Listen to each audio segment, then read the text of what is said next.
Ekitaba ky'omusaayi kino oba oliawo kye kiraga ensiitaano eyabaddewo ng'abazigu balumbye amaka ga Yowasi Kasawuzi abadde omutuuze Namungoona wano mu gombolola y'e Rubaga wano mu Kampala. Ono kigambibwa abazigu balumbye enju ye ne bamutematema nga kw'otadde ne mukyala we okumukuba. Kasawuzi baabuwe teyalutonze. Ne bakola ekyo ekijambi taata n'agamba wowe munyambe ne bamukuba ne badda ku mami ne bamugamba gwe ssente ziriwa n'agamba abaana balwadde n'amugamba mami n'agamba bazika essimu gye nina eriwa ali ku kitanda ne bagenda ne bagijjawo ne bagenda. Kiro twakubye amasimu bazze ku makya neiba wange bamukubye ye afudde olunaku lwali omwami Kasawuli. Abatamanya ngamba tebakomye wa Kasawuzi wokka wabula balumbye amaka ga Geoffrey Sematimba. Eno tusanze ndabirwamu z'enzigi zayasiddwa nga n'ekifo kijjudde omusaayi. Bakubye oluggi ne tukuba enduulu oluggi lwaluddewo nnyo okugulwawo nga tunimukuba enduulu. Sematimba tumusanze asibiddwa bandagi ku mutwe atubuulidde bwe byatandise. Ozoba abadde bamanyi lwansonga oli yazaaga musawo tuwe ssente kati omuntu gw'otamanyi tosobola kwogera statement bwekyo. Abazigu bano mbu baasoose kusaba ssente kyokka Sematimba olwabagambye nti tazirina ekyazzeeko yabadde jambiya ku mutwe. Baagala ssente ne tewali ssente jambiya ye yazzeeko. Nze olwantemye sinza kubuulira kyazzeeko nagudde mu kinaabiro era n'omusaayi gye guli. Ono wetwogerera nga kyafuna bujjanjabi kyokka nga ne muliraanwa we yatwaliddwa mu ddwaliro ng'ali bubi kuba abazigu gye baasookedde.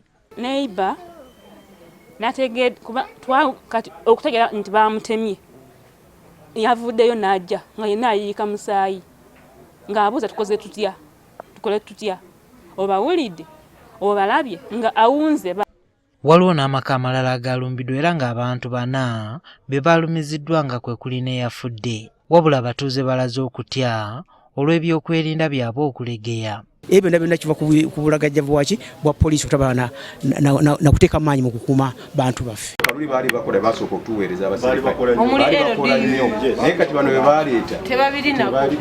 Abamu ku bakulembeze mu kitundu kino batubuulidde nti embeera eno ebadde tetuukangako mu kitundu kyabwe era nga bagiwulira bbali.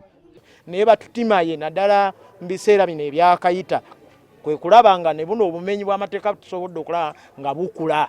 Bibadde tubiwulira wala naye bwe biba bituuse ne mu Namungoona tusuubira abakama baffe mu poliisi bateekemu amaanyi bakole deployments ez'enjawulo. Kuno ku kyalo tulinako poliisi namba ku kyalo kuno ku Namungoona okuva wano okutuuka poliisi weri waliwo 1.5 km. Where is the security gibadde bateekawo mu biseera bya kafyu? Basibe emmotoka zijja ne ziribya abantu abasika chipusi ne zibayoola ne zibaddusa eriwa kaakati mu nsonga efaananako bweti. Aduumira poliisi mu Kampala n'emiriraano Stephen Tanuyi atuusa wabadde obulumbaganyi buno era n'asuubiza okwongera okunyweza ebyokwerinda kyokka nga wakubuuliriza ku basajja be ababadde ku mulimu bino we byabeereddewo. Naffe kutuula nga security tulabe ebizibu biriwa lwaki eno ekintu kyagudde wano ate tulina makamanda bali wano wonna tugenda kunyonyereza atakoze emirimu gye amateeka gyeri. Kyokka ono akakasiza nga bagenda okukola ekisoboka okukwata abali emabega w'obulumbaganyi buno. Tugenda kwingira ensonga ya wano ate twagala abatuuze batuweeko information kati kale tuli kunyonyereza musango emusango eno kugenda maaso. Tukitegedde nti poliisi eteekateeka okusisinkana abatuuze b'omu kitundu kino okusalira awamu amagezi. Juma Kiriya, NTV ku ssaawa emu.